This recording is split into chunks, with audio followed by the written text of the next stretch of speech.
Olá a todos e obrigado por assistirem a este webinar Cadnia.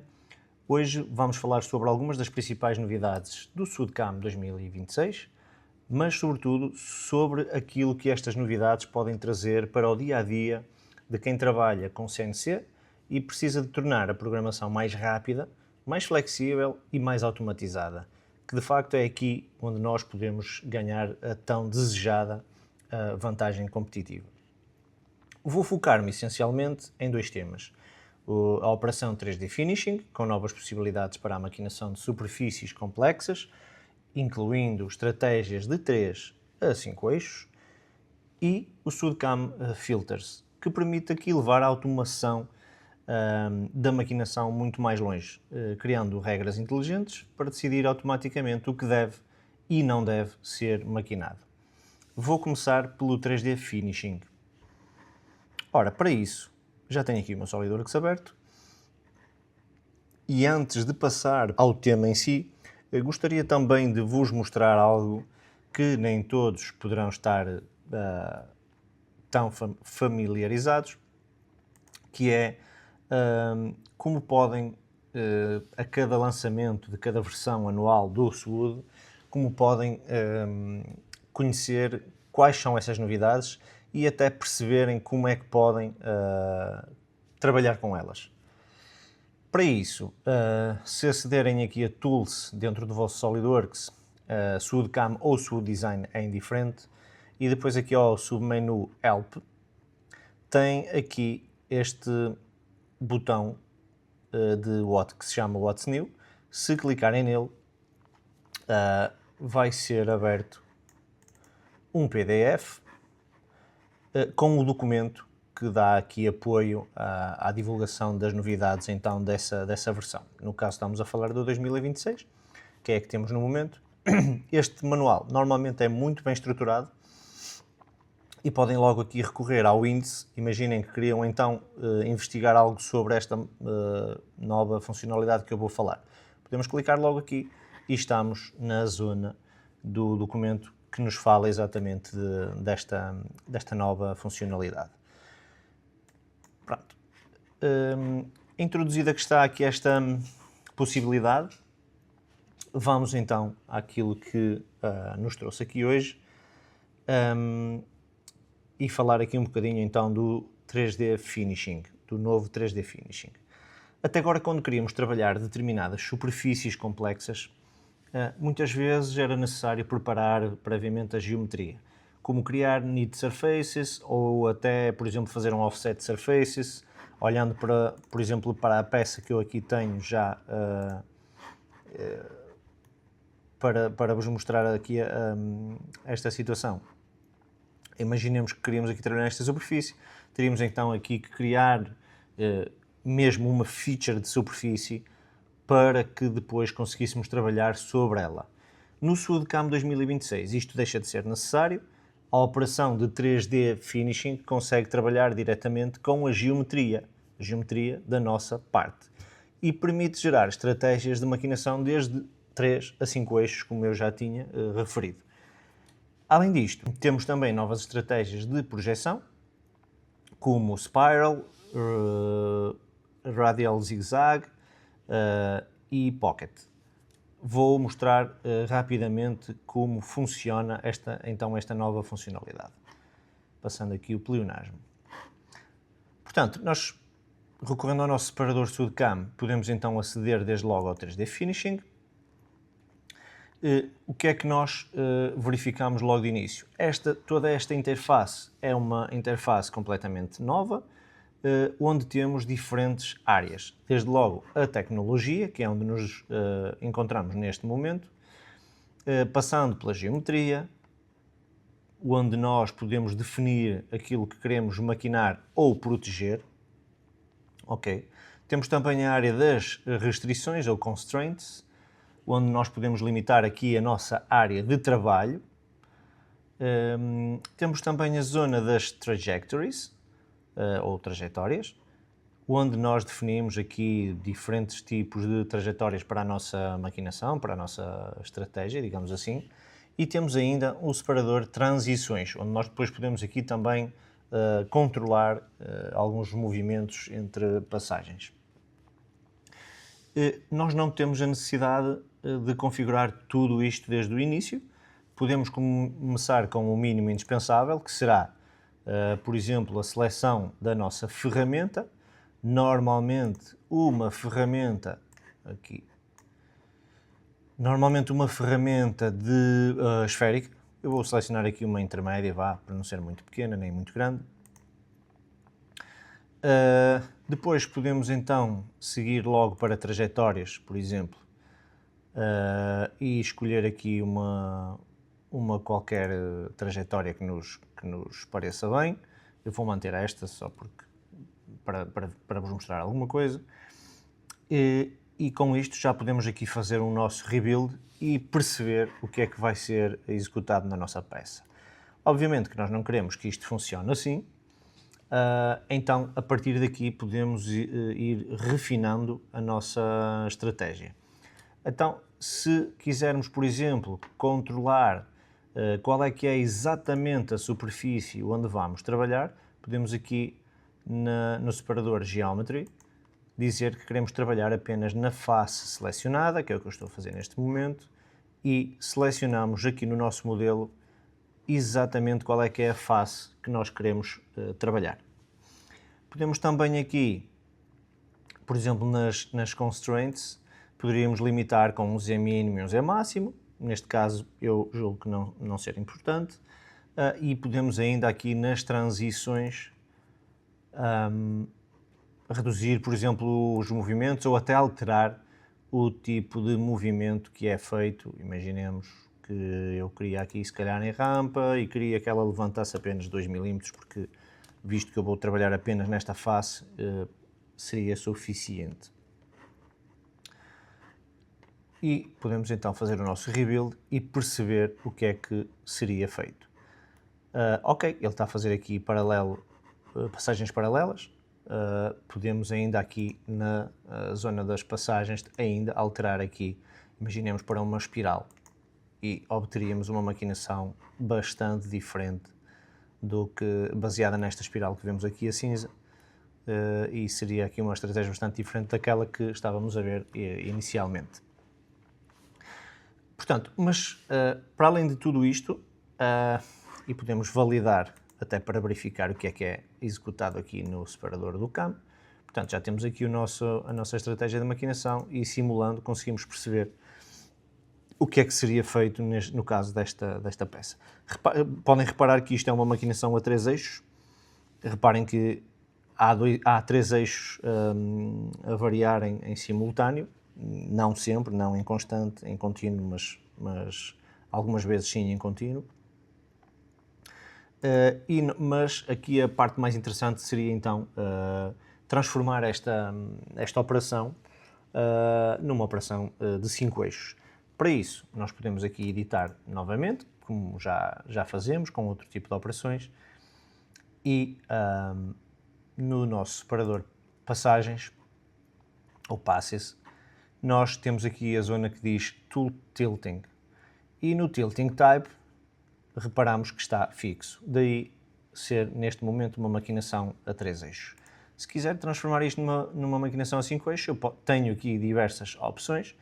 Posso, por exemplo, selecionar aqui a variável 5 eixos, ele vai-me pedir um limite para o meu ângulo da minha ferramenta, 100 parece-me bem, que me vai permitir aqui também maquinar as zonas negativas, se for o caso, se não poderia aqui limitar um outro ângulo qualquer.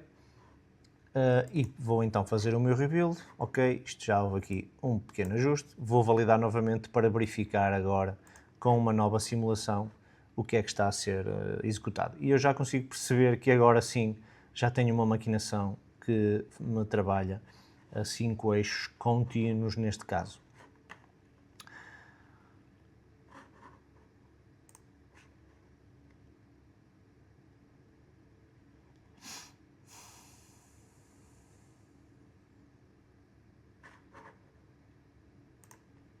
Pronto, e com isto temos aqui o nosso primeiro ponto, a feature de 3D Finishing, o novo 3D Finishing, digamos assim, a nova estratégia, completamente aqui explorada. Claro que haveria muito mais parâmetros que podemos ainda esmiuçar, mas de uma forma rápida e sucinta seria esta novidade que vos queria apresentar. Passamos então agora para os SUDCAM Filters, que são então os nossos filtros que nos permitem fazer aqui, levar aqui a automação, digamos, do SUDCAM, que já era possível, mas aqui sim pode levar-nos essa automação a um novo nível. Passando agora para outro tema que considero particularmente interessante, os SUDCAM Filters. Aqui a lógica é diferente. O objetivo não é simplesmente criar uma trajetória melhor, é mesmo tornar a própria automação mais inteligente. Até agora, quando queríamos criar regras mais específicas, por exemplo, distinguir furos passantes de furos cegos, muitas vezes era necessário recorrer a configurações mais complexas, por vezes ao pós-processador. Havia aqui algumas alternativas que nós implementávamos nos nossos clientes que queriam fazer esta distinção em alguns casos. Com os filtros, nós podemos então definir estas regras diretamente na operação. Isto fica acessível ao próprio utilizador de software, ou seja, de forma muito mais simples, sem andar com alternativas. O que quero dizer é que agora podemos dizer ao SUD: eu quero que esta operação maquine apenas geometrias que cumpram determinada condição ou determinadas condições. Ok, isto está feito. Vamos então aqui trabalhar sob um exemplo. É um exemplo muito simples. Imaginem que queremos ter um programa superior e um programa inferior. Eu vou-vos mostrar um painel que pode ser aqui também usado para verificar isto. Nós temos aqui furos passantes e temos furos cegos. E nós queremos então, no programa superior, maquinar toda a furação e depois, no programa inferior, queremos maquinar apenas furos cegos. Sem filtros, o problema é que os furos passantes seriam novamente maquinados, sem as tais alternativas que nós costumamos adotar para evitar esta situação. Agora, basta editar a geometria da operação e adicionar um filtro baseado na geometria. Então, o que podemos fazer é aceder aqui à nossa operação e posso então agora dizer que quero adicionar um filtro do tipo Drilling Attribute. Não quero o tipo do atributo, não é o diâmetro. O que me interessa é se ele é passante, por exemplo. Portanto, para todos os furos passantes, eu vou dizer que todos os furos que não forem passantes, ou seja, diferentes de verdade, e tenho o meu filtro criado. Portanto, ele só vai agora maquinar furos que não sejam passantes. Agora, eles são então automaticamente excluídos desta operação, ou seja, não precisamos de criar agora uma seleção manual ou qualquer outro tipo de alternativa. O próprio SUD agora vai decidir então quais vão ser considerados para a operação, com base nesta regra que nós definimos, e para além disso podemos ainda definir, combinar várias condições, utilizando o AND, o OR, como vocês verificaram, não aqui, mas aqui, como vocês verificaram, eu posso agora ir criando outras condições com ANDs ou ORs, segundo aquilo que eu pretender. Então, se formos agora verificar e fazer um rebuild, eu vejo que neste momento o meu programa bottom, apesar de ter muitíssimos furos, reparamos que este, que é um furo cego de 5 mm, é feito. Reparem que está aqui a pré-visualização de que o furo vai ser feito. Este aqui deste lado também vai ser feito. Este que é passante não será feito, porque nós estamos a considerar nesta maquinação que já houve um programa anterior que acabou por furar, por fazer aquela maquinação, aquele furo. Então ele já tem esta capacidade de distinguir baseado naquela regra que criamos.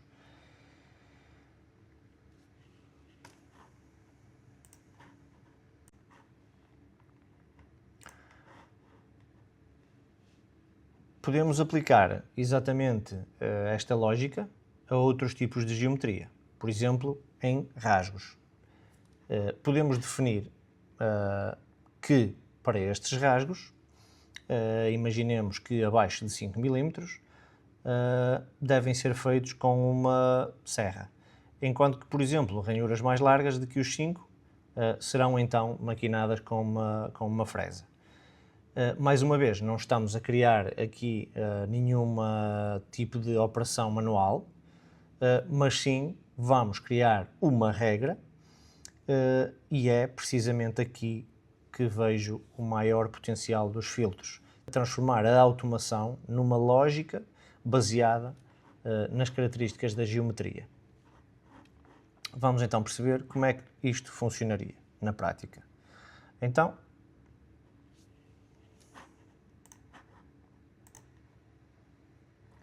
para isso, vou adicionar aqui duas ferramentas que eu quero envolver nesta operação. Será a serra de 300 e será, dado que eu vou maquinar rasgos acima de 5 mm, vou então selecionar mesmo uma ferramenta de 5 para começar a maquinar a partir dessa largura. Então vou definir que quero a minha operação de autogroove. Primeiramente vamos adicionar o cut groove normal, normalíssimo, como já estão habituados a fazer, e de seguida podemos aqui, por exemplo, dado que isto há de ser apenas rasgar, não precisamos que seja um desbaste, basta que ele ande ali junto às paredes, então adicionamos aqui o Walls Finishing, uma entrada por cima para que ela não faça ali nenhuma asneira e ok. Neste momento reparem que eu tenho então o meu rasgo a ser feito com a serra, mas ao mesmo tempo eu tenho a minha ferramenta depois a ir ali dar como que se fosse um acabamento. Obviamente não é isto que nós vamos querer, portanto vamos novamente criar aqui uma automação na nossa maquinação e vamos começar a criar as nossas condições. Portanto, eu quero que a minha serra maquine rasgos, portanto,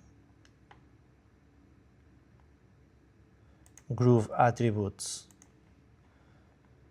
em que a minha largura seja inferior a 5 mm.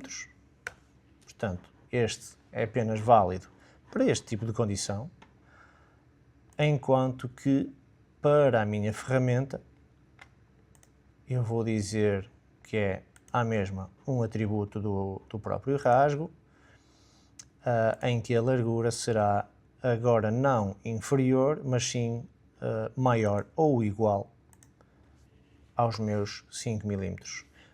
Claro que eu o igualo ou o incluo deste lado ou incluo aqui. Eu posso dizer que quero sempre que seja menor ou igual que os 5 fica na serra, então, e depois aqui já passo a utilizar a ferramenta a fresa para rasgos estritamente superiores aos 5 mm de largura. Portanto, vou validar, vou então aqui fazer o meu rebuild e verificamos que tenho, neste momento, nada com a serra, ou seja, este rasgo aqui não vai ser feito com a serra, mas continuo a ter a minha estratégia de Walls Finishing com a ferramenta de 5. Se verificarmos, este rasgo tem neste momento uma largura de 7, portanto, confirma-se que tenho a minha automação a funcionar. Se quisermos ir mais além na nossa verificação, variamos aqui, dizemos que, imaginemos que queremos então que menores ou igual a 7 fiquem ainda dentro da serra e os restantes vão então cair na nossa fresa. Vamos fazer rebuild, só para confirmar, e cá está, como este é igual a 7, já passou a estar dependente aqui, ou ser executado com a nossa serra e a nossa ferramenta de fresagem, a nossa fresa, já não o vai executar.